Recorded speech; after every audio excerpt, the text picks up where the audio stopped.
Subuh penyeleksi iman seseorang apakah benar atau munafik, diseleksi oleh Allah di waktu subuh. Menangnya hak di atas batil dari dulu sampai sekarang di waktu subuh. Subuh, kenapa tidak? Man sallas subha fahuwa fi zimmatillah. Siapa yang salat subuh, mereka berada di dalam jaminan Allah. Adakah yang lebih kuat daripada Allah Subhanahu wa taala? Adakah sang pemberi penyelamat lebih hebat daripada Allah Subhanahu wa taala? Wal ardu jami'an qabdatuhu yaumal qiyamah. Jangankan Palestina, jangankan Israel, bumi dan segala isinya berada dalam genggaman Allah Subhanahu wa taala.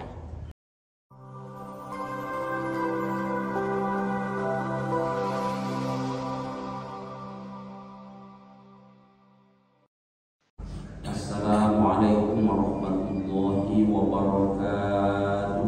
Waalaikumsalam warahmatullahi wabarakatuh. Alhamdulillahilladzi arsala rasulahu bil huda wa dinil haqq liyudhhirahu 'ala dini kullihi wa kafa billahi shahida. Asyhadu an la ilaha illallah wahdahu la syarika lah wa asyhadu anna Muhammadan 'abduhu wa rasuluhu la nabiyya ba'da. Subhanaka la ilma lana illa ma 'allamtana innaka antal alimul hakim. Rabbi shrah li sadri wa yassir li amri wahlul 'uqdatam min lisani yafqahu qawli.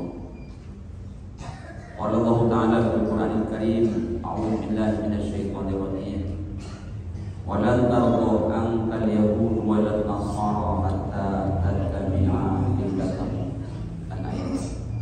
Wa qala ta'ala aqimis salata liduluki syamsi ila ghasaqil lail wa qur'anal fajr inna qur'anal fajri kana mashhuda. Shadaqallahul azim.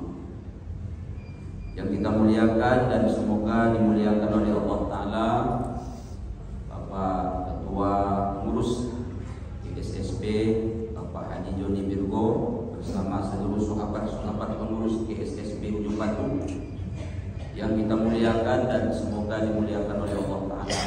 Orang tua kami, tokoh-tokoh masyarakat, alim ulama, ini mama, jenis pandai, dan yang kita muliakan dan semoga dimuliakan oleh Allah Ta'ala Bapak Ketua Pengurus Masjid Al-Huda, Imam Masjid Al-Huda bersama seluruh jemaah, tamu-tamu Allah yang berbahagia.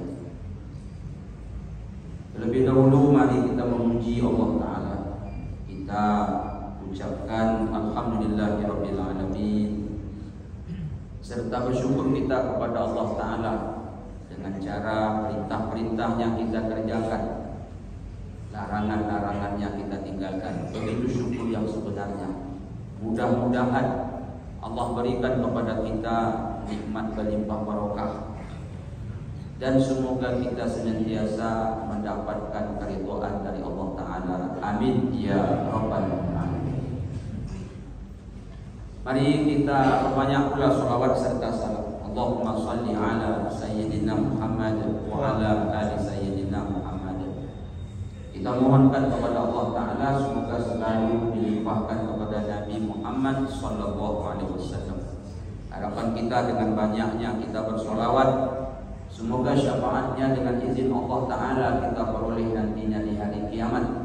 Dan semoga kita yang hadir di Masjid Al-Huda di subuh yang berlimpah barokah ini bersama beliau pula nanti di dalam surga Allah Ta'ala. Amin ya rabbal alamin. Jemaah tamu-tamu Allah yang mulia, sehari semalam minimal kita sholat 17 rakaat. Itu minimal. Kalau kita rajin sholat sunat qabliyah, ba'diyah, maka bertambahlah jumlah rakaatnya menjadi 27 atau 29 rakaat.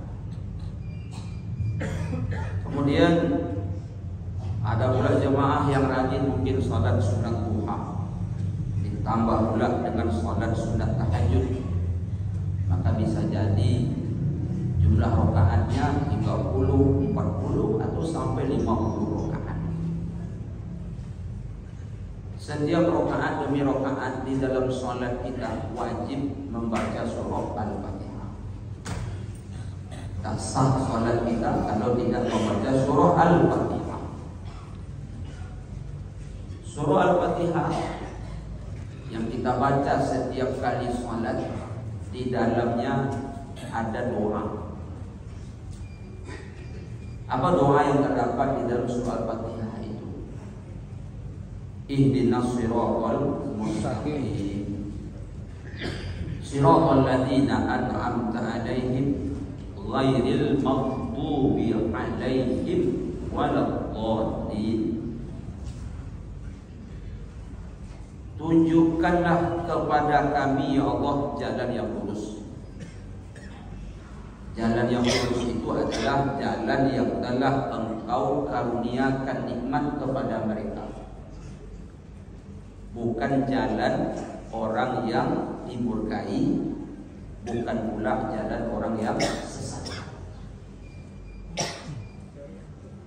Jamaah tamu-tamu Allah yang mulia, jalan lurus yang telah Allah Ta'ala anugerahkan kepada mereka. Siapa yang dimaksud mereka di sini? Ada penjelasannya dalam surah An-Nisa 69, yaitu minan nabiyyin was-siddiqin wasyuhada was-salihin. Jalan orang inilah yang kita minta kepada Allah Subhanahu wa Ta'ala, bukan jalan orang yang dimurkai, bukan pula jalan orang yang sesat. Lalu pertanyaannya, siapa yang dimurkai, siapa pula yang sesat? Rasulullah Sallallahu Alaihi Wasallam yang menafsirkan dalam hadis beliau. Apa kata Rasulullah? Al-Yahud maghdubun alaihim wan Nasara dhalun. Yang dimurkai oleh Allah Ta'ala itu adalah orang Yahudi, sementara yang sesat itu adalah orang-orang Nasrani. Jemaah bisa bayangkan, mulai kita pandai salat dulu sampai nanti kita disalatkan, maka doa ini kita ulang-ulang terus. Poin yang nak kita sampaikan di subuh yang berlimpah barokah kali ini adalah tentang Yahud, di mana mereka ini adalah dimurkai oleh Allah Subhanahu wa Ta'ala. Kita mesti jauh, sejauh-jauhnya dari jalan mereka ini. Jangan mendekat sedikit pun. Apa sebab? Karena mereka ini adalah orang-orang terkutuk, orang-orang terlaknat, orang kurang ajar, orang brengsek. Ustaz kok kasar betul. Kalau ada yang lebih kasar daripada itu pakai. Itu pakai. Subhanallah. Jemaah tamu-tamu Allah yang mulia, dulu ada namanya kaum Ad. Ada kita baca dalam Al-Quran kaum Samud, kaum Iram, kemudian kaum Madian. Di mana sekarang Ad, Samud, Iram, Madian dah pupus, dah ranah semua. Tapi ada kaum dulu masih ada sampai hari ini. Siapa dia? Yahudi. Yahudi.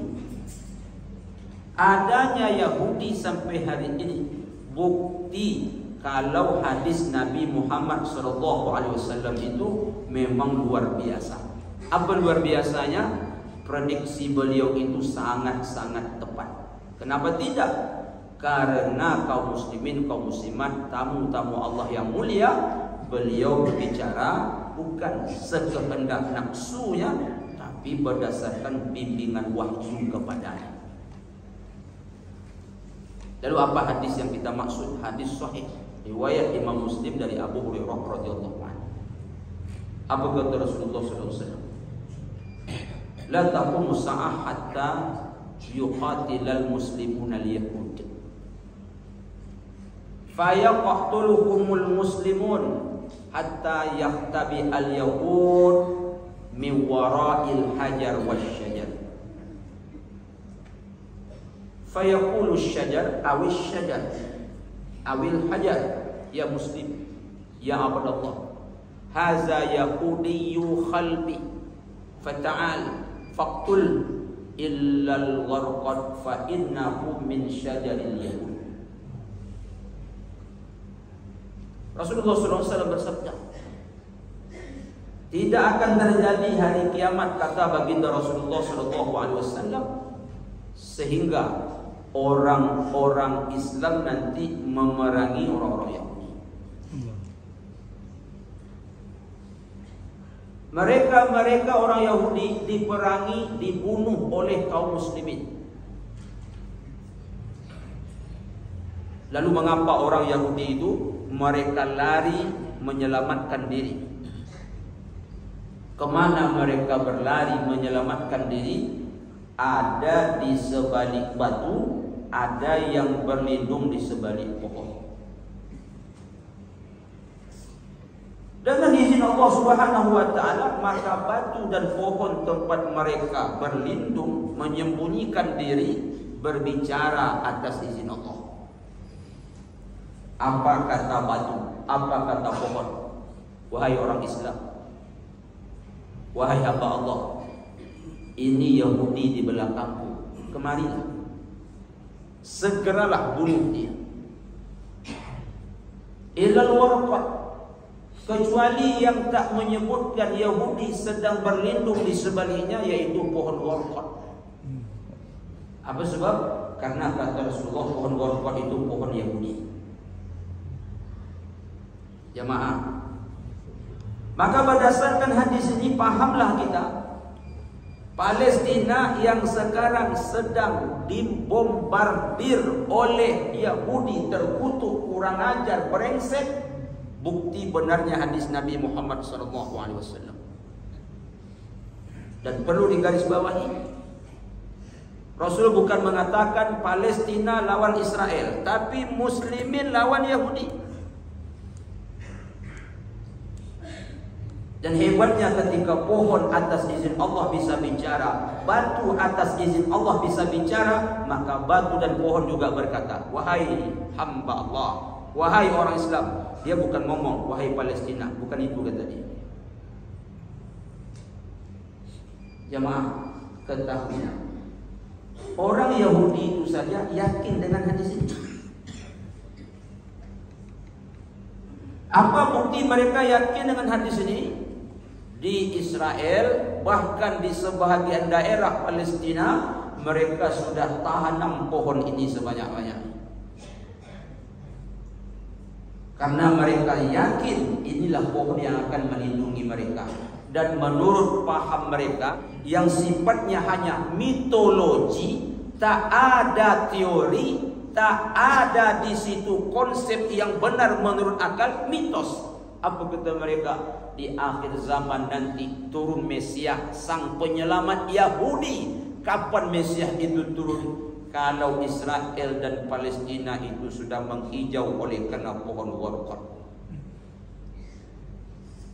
Tapi sayang, satu kali sayang, Yahudi yakin, mereka persiapkan warqat, orang Islam masih ragu-ragu. Ragu-ragu untuk menolong saudara mereka. Jemaah, saya katakan, Palestina persoalan umat Islam semua. Bukan persoalan Palestina saja atau persoalan Hamas saja. Untuk menghadapi sendiri kekejaman Israel. Tapi ini adalah urusan kita semua. Apa alasan? Yang pertama, hadis tadi. Rasul bukan katakan orang Palestina, tapi orang Islam. Kita kan orang Islam. Apa alasan kedua? Palestina itu Ardul Muqaddasah. Di dalamnya ada Baitul Maqdis, di dalamnya ada Masjidil Aqsa. Masjid Aqsa itu punya kita semua. Sebab kiblat pertama umat Islam Masjid Aqsa, bukan Masjid Haram. Berapa lama dulu umat Islam pernah berkiblat di sana? 17 bulan. Dan itu adalah masjid kedua dibangun oleh Adam setelah Masjid Haram. Berapa jaraknya? 40 tahun. Masjid Aqsa, masjid yang seluruh Nabi pernah salat di dalamnya dalam satu waktu, diikut oleh para malaikat, diimami oleh Muhammad sallallahu alaihi wasallam. Masjid Aqsa tak pernah terjadi di masjid lain. Masjid Aqsa, masjid tempat Nabi bertolak Mi'raj menuju ke langit sampai ke Sidratul Muntaha menghadap kepada Allah Ta'ala. Jadi ketika Israel meluluh lantahkan Palestina, apa di antara tujuan terbesar mereka? Untuk merampas Al-Aqsa. Maka kalau begitu, persoalan Palestina sajakah menghadapi Israel? Persoalan Hamas sajakah menghadapi Israel? Tidak. Tapi adalah tanggung jawab kita semua. Makanya kehadiran Yahudi sebagai formulir pendaftaran bagi orang yang ingin mati syahid dengan cara berjihad ke sana. Berat Pak Ustaz. Pakai donasi. Tak sanggup juga. Bait-bait doa terkhusyuk kita sampaikan ke Allah untuk saudara kita. Kalau tak bisa juga, diam saja. Karena ada pakar-pakar di negeri ini, mungkin karena terlalu tinggi ilmunya dia ngomong, atau karena terlalu dalam dia kelemasan. Apa katanya? Palestina bukan urusan kita. Kau kalau tak mau berjihad, ada yang berjihad. Jangan kau marah. Jangan kau suruh orang takut seperti kau penakut. Kau kalau pelit, tak mau berdonasi, simpan saja hartamu. Jangan kau tangkap pula orang yang nak menyumbang hartanya. Simpan saja hartamu. Kalau kau tak mau berdoa, jahit mulutmu. Jangan kau berkicau mengeluarkan fatwa-fatwa yang menyalah. Diam saja.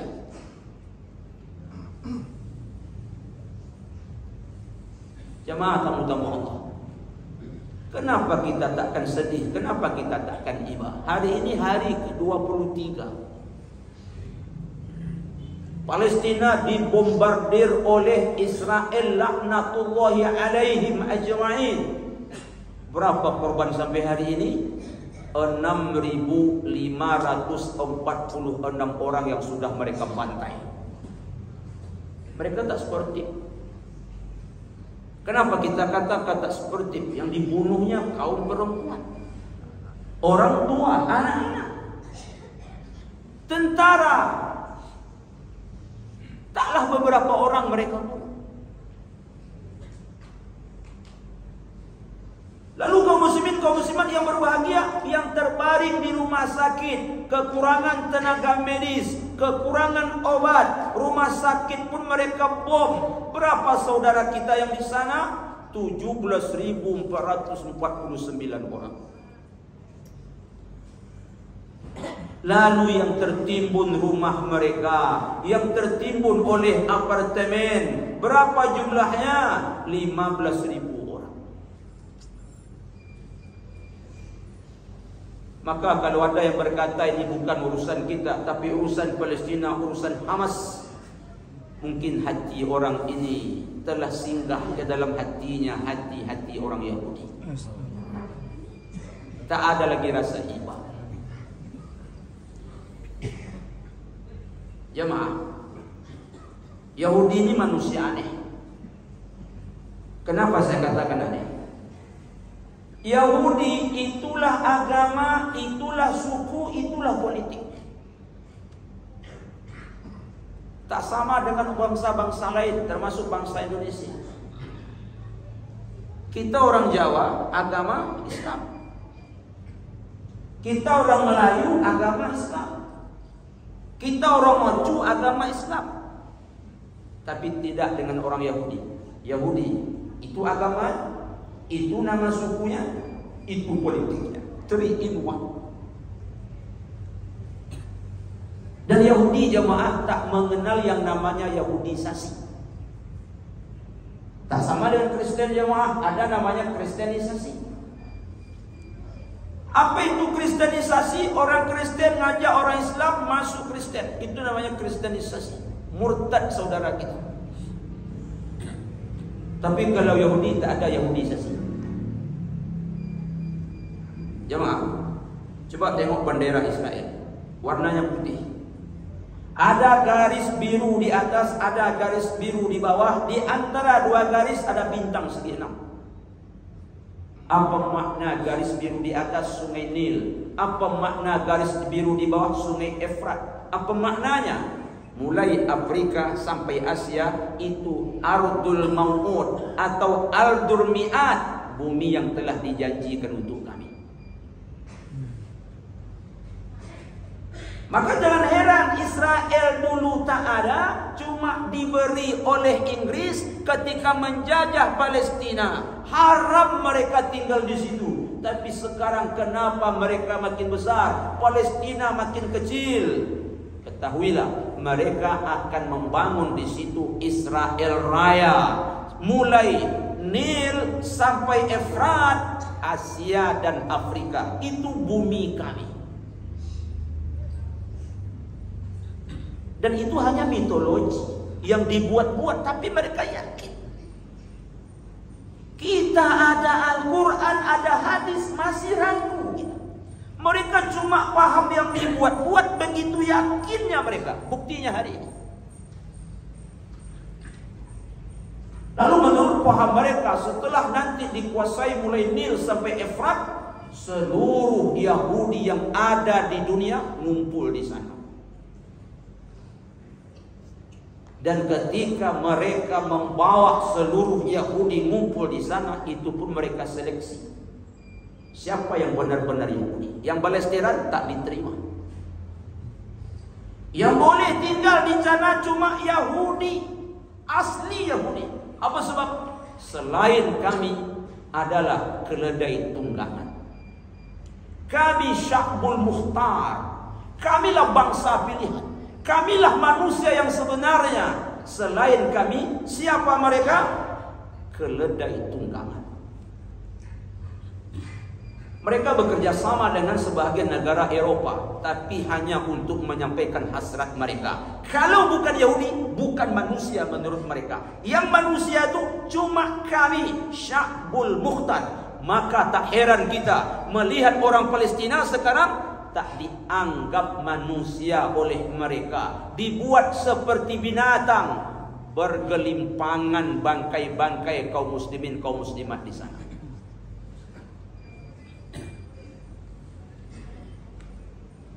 Jemaah tamu-tamu Allah yang mulia, maka pada pagi yang insyaAllah berlimpah barokah ini, saya yakin hanya sekedar mengulang-ulang kaji. Kita dah tahu semua. Kita nak sampaikan sedikit siapa itu Yahudi. Dulu mereka di Mesir, sepeninggalan Nabi Yusuf alaihissalam, kasta mereka makin bawah sampai ke tingkat paling rendah. Mereka dilimas, digilas, ditindas oleh siapa? Fir'aun. Kenapa Ustaz sering menyebut Fir'aun? Karena raja-raja di Mesir gelarnya Fir'aun.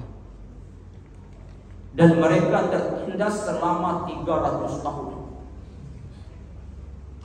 Penindasan yang paling parah sampai ke titik nadir paling rendah di zaman Fir'aun ketika diutusnya Nabi Musa alaihissalam. Ketika itu nama Fir'aun yang sebenarnya adalah Walid bin Ar-Rayyan. Mereka taubahnya seperti binatang dibikin oleh Fir'aun. Sampai ke titik paling rendah. Jemaah tamu-tamu Allah yang mulia, Allah Subhanahu wa taala Maha Pengasih, Maha Penyayang. Lalu Allah utus Nabi Musa alaihissalam. Mengapa Allah utus Nabi Musa alaihissalam untuk menyadarkan Fir'aun agar beriman kepada Allah? Mengapa Allah Subhanahu wa taala utus Nabi Musa alaihissalam untuk mengangkat derajat orang-orang Bani Israel, orang-orang Yahudi? Kaum muslimin, waktu terus berjalan, akhirnya Fir'aun betul-betul sudah bosan pula menengok Nabi Musa alaihissalam. Fir'aun betul-betul sudah benci kepada orang-orang Bani Israel. Maka apa kata Fir'aun? Ini Musa tak bisa dibiarkan, Bani Israel tak bisa dibiarkan, mesti kita bumi hanguskan, mesti kita bunuh. Atas perintah Allah Subhanahu wa taala, maka Musa menyelamatkan orang-orang Bani Israel dengan cara meninggalkan jemaah. Lalu dibawalah oleh Nabi Musa orang-orang Bani Israel tadi, orang-orang Yahudi tadi, meninggalkan Mesir. Kemana? Ke bumi yang diperintahkan oleh Allah Ta'ala, yaitu Baitul Maqdis. Singkat cerita, bertemu dengan laut. Maju menurut akal, mati mundur mati. Menurut akal. Dan orang-orang Yahudi itu hanya berpikir saja. Wahyu mereka tolak, mereka tak terima. Sehingga apa kata mereka ketika itu? Udah nampak embrio kurang ajar. Bagaimana Tuhanmu ini, wahai Musa? Katanya membawa kami untuk diselamatkan. Kalau macam ini, gimana mau selamat? Laut di depan, maju mati, mundur. Ada Fir'aun di belakang, mati. Tapi apa kata Nabi Musa menenangkan? Mereka takkan bisa menyusul kita. Sabarlah, Allah bersama kita. Saat keadaan betul-betul genting, menurut akal tak mungkin bisa selamat, lalu Allah Subhanahu wa taala memerintahkan Musa untuk memukulkan tongkatnya. Dipukulkan Musa tongkatnya ke laut, lalu terbelah laut itu 12 belahan, bukan satu, sebab mereka terdiri dari 12 suku pula. Terbelah laut, lurus, mulus. Mereka pun masuk, menyeberang sampai ke seberang. Begitu mereka sampai ke seberang, kaum muslimin, kaum muslimat, tamu-tamu Allah yang mulia, Fir'aun pun menyusul. Sekarang sedang berada di mana Fir'aun? Di tengah-tengah laut. Lalu apa kata Allah Subhanahu wa taala? Wahai Musa, pukulkan kembali tongkatmu. Nabi Musa memukulkan tongkatnya, air kembali menyatu. Maka Fir'aun dan para pengikutnya tenggelam lalu mati. Pertanyaan, bersyukurkah orang-orang Yahudi? Tidak.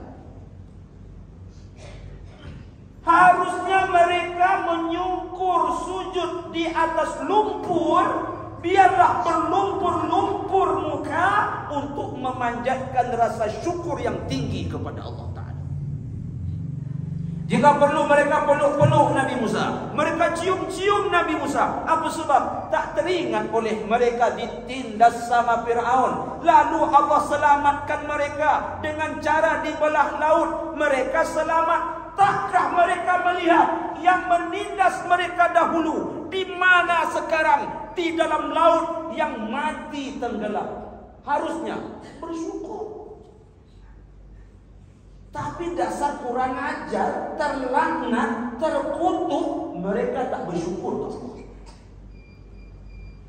Anehnya apa kata mereka? Qalu ya Musa ja'al lana ilahan kama lahum alihah. Musa, tolong bikinkan Tuhan untuk kami sebagaimana mereka yang punya Tuhan. Karena mereka melihat ada orang-orang di situ menyembah patung. Lalu mengapa mereka, wahai Musa, buat Tuhan kepada kami untuk seperti yang mereka sembah? La ilaha illallah. Qala aghairallahi bikum ilaha. Apa apakah akan kucari, akan kubuat Tuhan untuk kalian selain Allah? Innakum qaumun tajahalun. Kalian ini benar-benar bodoh, kata Musa. Allah sudah bebaskan mereka dari penindasan Firaun. Allah sudah selamatkan mereka menyeberang laut. Mereka telah menengok Firaun mati, tapi mereka minta bikin Tuhan. Jemaah tamu-tamu Allah yang mulia, diamkah mereka mendengar cakap Nabi Musa? Diam, tapi hati mereka tak bisa diam. Hati mereka dongkol, ribut terus. Lalu kemana mereka dibawa oleh Nabi Musa? Yaitu ke Syam. Syam itu sekarang adalah Palestina, Syria, Yordan, Lebanon. Kesitulah dibawa oleh Musa atas perintah Allah. Tetapi mereka tak mau masuk ke situ. Karena di situ ada musuh-musuh Allah, orang-orang zindik, penyembah patung, penyembah berhala. Untuk masuk, kata Allah, serbu mereka. Serbu mereka. Nanti mereka begitu kalian serbu, kata Allah, mereka akan keluar. Kalian tinggal di dalam. Karena itu bumi suci. Kalian ini adalah umat Nabi. Maka orang-orang yang kotor tak bisa tinggal di tempat yang suci. Serbu mereka. Mereka keluar, kalian masuk. Tapi mereka tak mau. Kami lemah Musa. Kami tak kuat menyerbu mereka. Sekarang gini aja lah Musa, kami tunggu mereka keluar dulu, baru kami masuk. Mana bisa seperti itu? Akhirnya sampai kepada tingkat kurang ajarnya, keluarlah kata-kata yang tak pantas. Apa kata mereka kepada Musa? Begini aja lah Musa, panggil Tuhanmu, kemudian ajak dia berperang melawan mereka. Kami tunggu di sini. Nanti dah kalah mereka, dah keluar mereka, baru kami masuk. Lancang betul.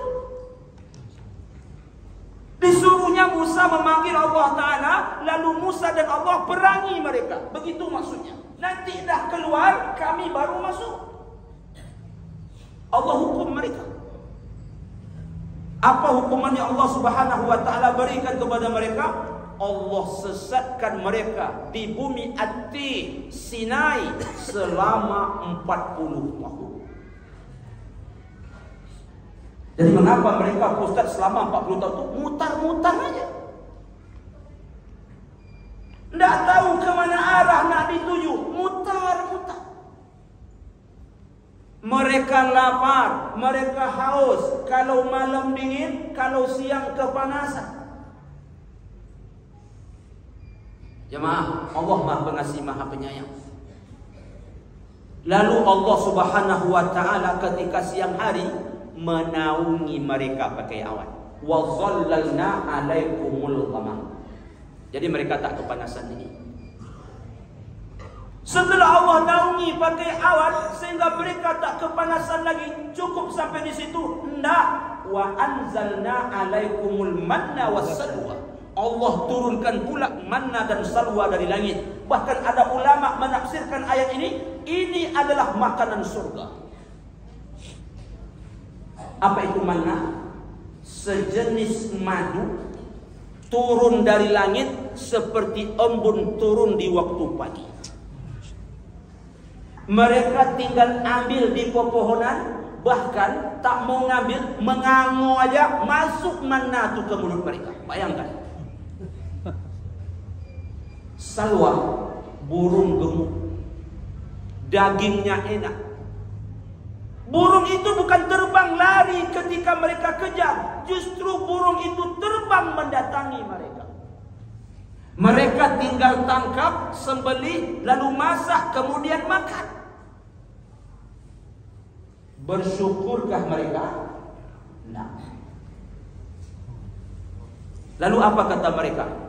Wa iz istasqa Musa liqaumihi faqul nadrib bi asaqal hajar fanfajarat min husnata asyrata aina. Musa, mana ke mana, bosan pula kami Musa. Kami minta air biasa lah Musa. minta air biasa. Lalu Musa meminta kepada Allah. Lalu apa kata Allah Subhanahu wa taala? Musa, pukulkan tongkat yang ada di tanganmu ke batu, maka keluarlah 12 mata air sesuai dengan jumlah suku mereka. Lalu mereka minum air yang begitu sekali. Ada kita menggali sumur bor 100 meter belum dapat air. Tapi untuk Yahudi, untuk orang Israel, cuma dipukulkan tongkat ke batu, keluar air. Begitu Allah manjakan mereka. Lalu setelah dapat air segar dan mereka telah meminumnya, apa pula kata mereka? Kami kalau salwa terus, Musa bosan pula kami Musa. Salwa ke salwa, salwa ke salwa. Lalu kalian ingin apa kata Musa? Kami kok dapat nak makan bawang merah lah. Kami nak makan bawang putih, nak makan mentimun, kacang panjang. Apa kata Musa? Kalian tukar yang baik dengan yang tak baik. Kalian tukar yang tinggi nilainya dengan yang rendah. Sekarang Musa tak melayani keinginan mereka. Apa kata Musa? Kalau itu yang kalian mau, cari sendiri. Kaum muslimin, karena Musa ngomong seperti itu, diam mereka, diam. Tapi diamnya orang Yahudi ribut dalam hati. Ini ciri khas mereka. Kok begitu Ustaz? Bangkai busuk apa yang pernah jamaah cium, hati orang Yahudi lebih busuk daripada bangkai yang paling busuk. Waktu terus berjalan. Kaum muslimin, kaum muslimat, pada suatu ketika Allah memanggil Nabi Musa untuk bermunajat selama 30 malam tambah 10 malam, lengkap 40 malam. Apa di antara tujuannya? Untuk menerima Taurat. Musa bersama saudaranya Harun. Apa kata Musa? Harun, jaga kaum kita ini baik-baik. Jangan sepeninggalanku mereka macam-macam. Singkat cerita, Musa pun pergi bermunajat kepada Allah. Selama 30 malam ditambah 10 malam, 40 malam. Di siang harinya Nabi Musa puasa 30 hari bulan Zulqa'dah tambah 10 hari di bulan Zulhijjah. Pas pula 40 hari. Jemaah, yang namanya bermunajat, apalagi selama 40 malam, itu menghasilkan ketenangan yang sangat luar biasa. Musa telah merasa berada di tingkat yang paling tinggi. Ketika berada di tingkat itu, hati terasa tenang, maka Musa bermohon kepada Allah. Ya Allah, bolehkah aku ingin melihat wajah? Kata Allah, wahai Musa, bukan aku tak mau, tapi engkau tak mampu. Begini Musa, itu ada batu gunung. Lihatlah. Kalau nanti gunung batu itu tetap, berarti kau bisa melihat wajahku. Tetapi kalau dia pecah, berarti kau tak bisa melihat wajah. Maka mengapa Musa menatap kepada ke gunung itu, tiba-tiba gunung itu pecah? Apa kata Musa? Maha suci engkau ya Allah. Aku minta ampun dan bertaubat kepadamu. Akulah orang yang paling pertama beriman kepadamu. Makanya Musa diberi gelar dengan kalimullah, karena dia berbicara langsung dengan Allah Subhanahu wa taala. Dan sebelumnya pernah juga, bukan sekali itu saja. Kalau Nabi Muhammad menerima wahyu dari Allah melalui Jibril, hebatnya Musa langsung Allah bicara kepadanya. Ingat dulu ketika dia akan menghadapi Fir'aun, Allah Ta'ala juga bicara sama Musa. Musa ketika itu bawa tongkat. Allah bertanya bukan tak tahu, Allah nak kasih tahu. Apa kata Allah? Apa di tangan wahai Musa? Tongkat ya Allah, untuk memukul-mukul daun, untuk penunjuk jalan. Apa kata Allah? Lemparkan tongkat. Musa lemparkan tongkatnya, lalu jadi ular. Menengok tongkat jadi ular, Musa lari. Wahai Musa, kembali ambil tongkat. Musa takut, diperintahkan oleh Allah, ambil lagi wahai Musa. Begitu diambil, maka tongkat kembali seperti semula. Lalu apalagi ketika itu kata Allah, bukti Musa bicara sama Allah, Musa, masukkan tanganmu ke lengan bajumu paling atas, maknanya di ketiak, karena ketika itu malam. Lalu apa kata Allah? Tarik lagi wahai Musa. Musa tarik, lalu keluar cahaya, nampak jalan menuju ke Mesir untuk menghadapi Firaun. Tapi jemaah, saya coba kalau macam itu. Masuk, tarik, gelap jadi. Kok bisa gelap Ustaz? Ya baunya itu jemaah. Kaum muslimin berbahagia. Setelah itu Allah berikan lauh. Apa itu lauh? Papan. Apa isinya? Itulah perintah-perintah Allah, larangan-larangan Allah, disebut dengan kitab Taurat. Jemaah tamu-tamu Allah yang mulia, mengapa orang Bani Israel, orang Yahudi, sepeninggalan Musa menyembah patung yang mereka buat dari anak sapi? Anak sapi disembah. Ada sebagian riwayat menyebutkan adalah emas yang mereka curi malam akan meninggalkan Mesir menuju Ardul Muqaddasah. Dibuatlah berbentuk patung. Siapa insinyurnya? Samiri. Siapa Samiri? Tukang sihir. Sehingga patung tadi pandai pula bercakap. Apa kata orang-orang Yahudi? Apa kata orang-orang Bani Israel? Musa sudah 40 malam kehilangan Tuhan. Musa sekarang sedang mencari Tuhan. Padahal Tuhan Musa ini di sini. Allah. Dia ejek Nabi Musa. Dia bilang Musa hilang Tuhan, lalu Musa sekarang ke mana? Pergi cari Tuhan. Padahal Tuhan Musa ini di sini. Pulang Nabi Musa, Musa begitu marah. Dia lemparkan papan tadi dan dia panggil saudaranya Harun, dipegang kepala Harun oleh Musa, dipegang jenggotnya. Wahai Harun, kenapa ini terjadi? Wahai Musa, aku tidak membiarkan mereka, tetapi aku telah menyampaikan kepada mereka segala hujah, tetapi mereka hampir membunuhku. Dan orang-orang Yahudi ini pernah pada suatu ketika dalam sehari membunuh 70 orang Nabi. 70. Jemaah tamu-tamu Allah, lalu Allah memerintahkan Musa, wahai Musa, suruh mereka bertaubat. Apa sebab? Ini dosa besar. Apa dosanya? Syirik, menyembah kepada selain Allah. Musa memilih mereka 70 orang, dibawa menghadap kepada Allah. Anehnya, setelah pulang, lalu apa kata mereka? Memprovokasi yang lain. Lan nu'mina laka hatta narallaha jahra. Musa, kami takkan pernah beriman kepada engkau wahai Musa sampai nanti sebelum kami melihat Allah itu dengan jelas.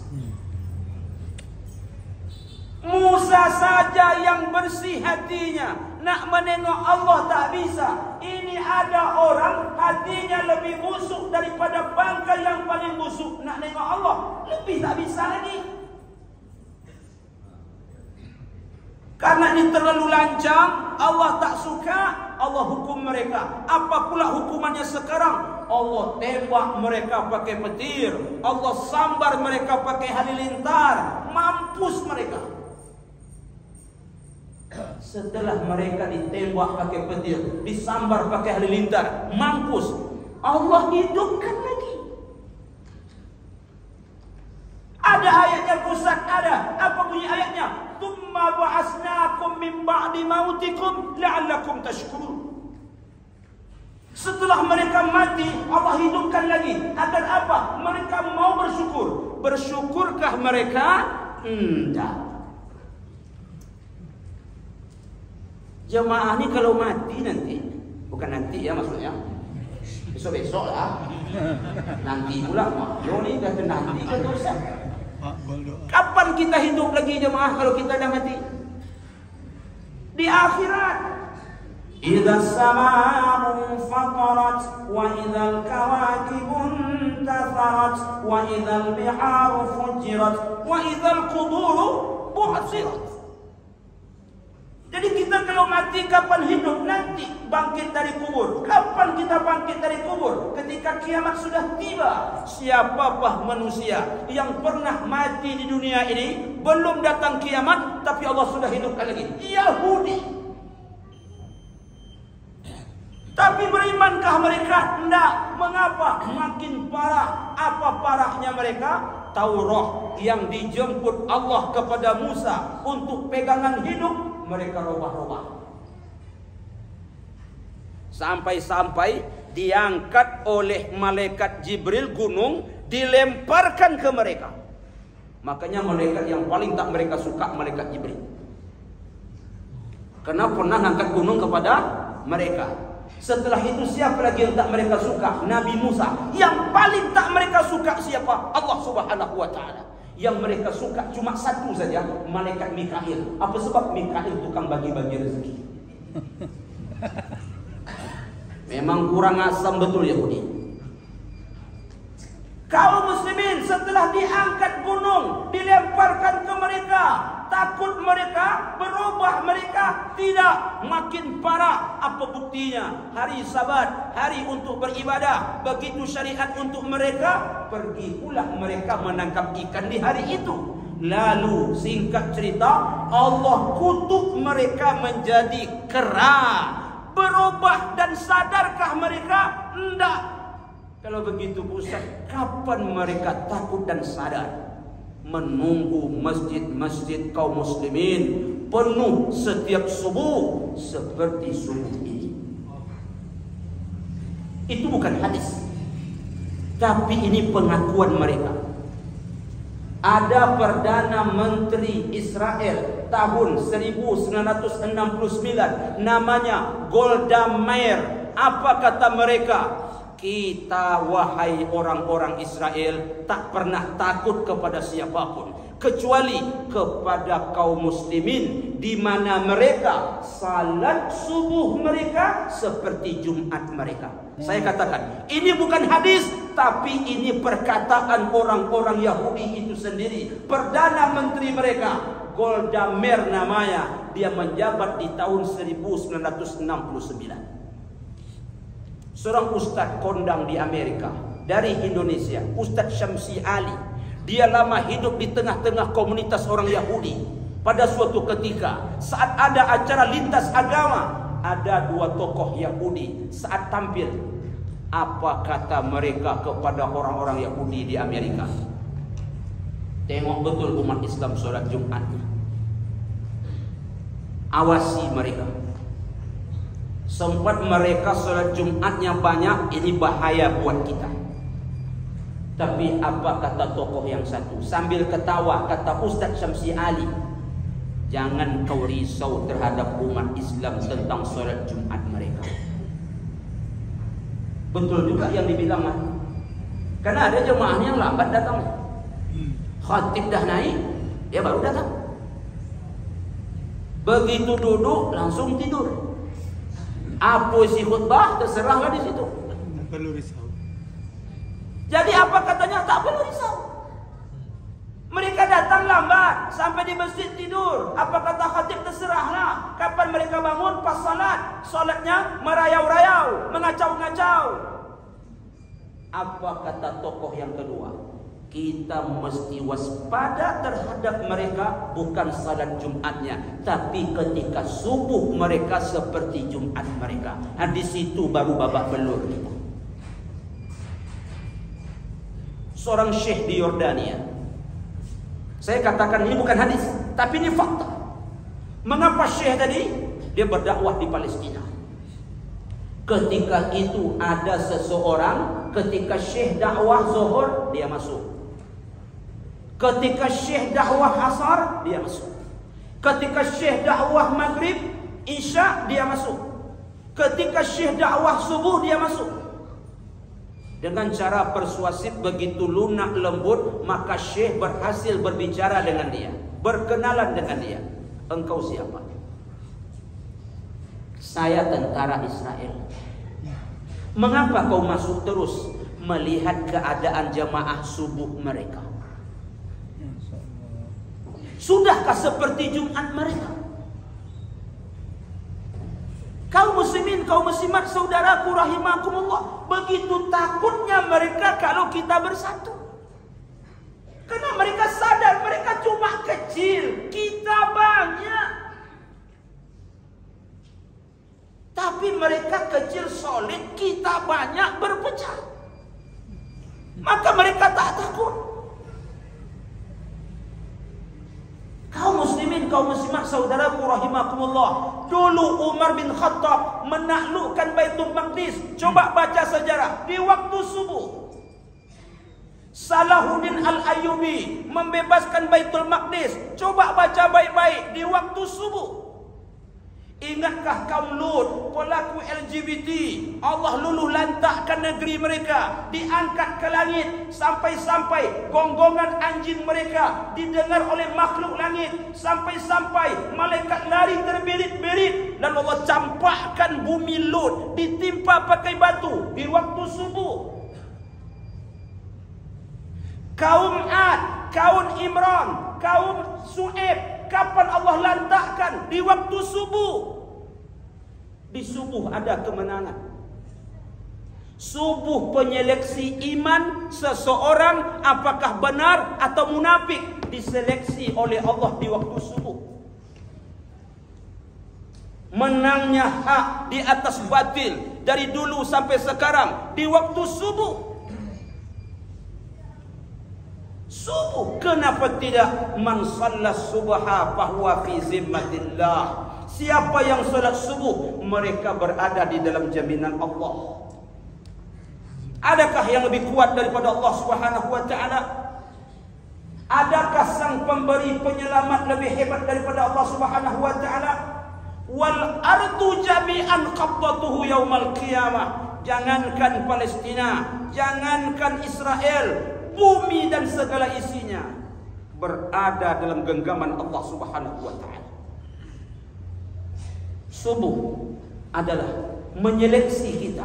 Siapa yang benar-benar imannya, siapa yang pura-pura imannya. Kalau iman sudah kuat, tak ada yang bisa mengalahkan, tak ada yang bisa untuk melululantakkan. Begitulah sahabat-sahabat dulu. Dalam akal tak mungkin. Sudahlah jumlah sedikit, persenjataan kalah, tapi Persia dan Romawi luluh lantak oleh karena kekuatan iman. Makanya kita kalah bukan karena hebatnya persenjataan lawan. Kita kalah bukan karena banyaknya jumlah lawan. Kita kalah bukan karena beraninya lawan. Kita kalah karena kita berpecah. Maka solat subuh kaum muslimin kaum muslimat kita lakukan. Ajak istri kita, ajak anak-anak kita untuk solat subuh di masjid-masjid kita. Kalaupun kita tak sampai ke Palestina, semoga Indonesia tidak seperti Palestina. Ingat, di 2024 saya berkata dengan lurus-lurus saja, tak bermaksud apa-apa. Menangkan orang-orang yang berpihak kepada agama. Allahu Akbar. Jangan terima duit jemaah, jangan terima sokokan. Jangan nanti gara-gara jemaah menerima duit, agama ini hancur. Pertanggungjawabkan nanti di hadapan Allah di akhirat. Hancurnya agama di Indonesia diberlakukan oleh orang Yahudi ke Indonesia karena duit yang jemaah terima. Jangan jual agama dengan harga 100.000 rupiah. Ingat kemarin hari ke-20 begitu Israel menyerang Yahudi, lalu mengapa mereka menebarkan uang-uang? Diambil oleh orang Yahudi, oleh orang Gaza, dirobek-robek uang tersebut. Coba baca di internet. Mereka lapar perlu makan, mereka minum perlu haus, mereka perlu duit, tapi karena datang dari Israel, dilempar-lempar seperti memberi makan anjing, dirobek-robek duit itu ya maaf. Alangkah hinanya kita. Di hari pemilu nanti datang duit 100.000 kita terima. Awas. Kalau Indonesia ini dikuasai oleh orang-orang seperti Yahudi, hancur agama ini. Gara-gara kita menerima duit tersebut, pertanggungjawabkan itu nanti di hadapan Allah di akhirat. Ya ayyuhalladzina amanu kunu ansarullah. Begitu perintah Allah. Hei orang beriman, jadi kamu penolong agama Allah, bukan menghancurkan agama Allah Subhanahu wa taala. Karena apa?